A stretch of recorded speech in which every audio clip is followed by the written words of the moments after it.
मानस राखा, ये प्रथम घाट है। कौन सा घाट है? प्रथम घाट।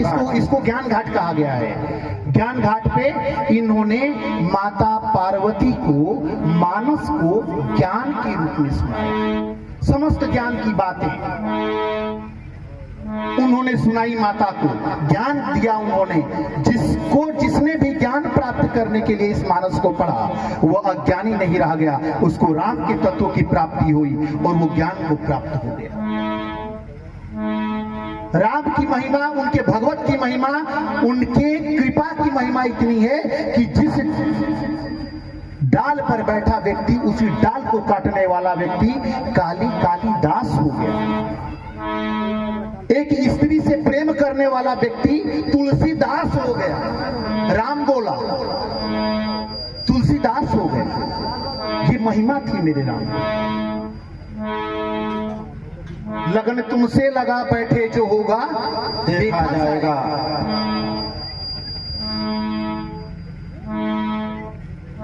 इसके बाद बाबा ने यह कथा माता पार्वती को सुनाई।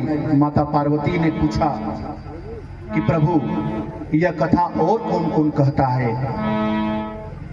तो बाबा ने रामचरितमानस के 4 घाटों का उल्लेख किया। कितने घाटों का? 4 घाटों का। मैं आपको एक बात बता दूं, हेलो, 4 घाट का उल्लेख किया उन्होंने। कौन कौन सा? पहला घाट कैलाश पर था। कहां पे था? कहां पे? कैलाश पे, जहां महादेव वक्ता थे और माता पार्वती श्रोता थी।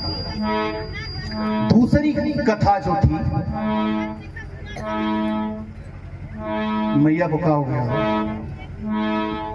नाराज दिख रही है।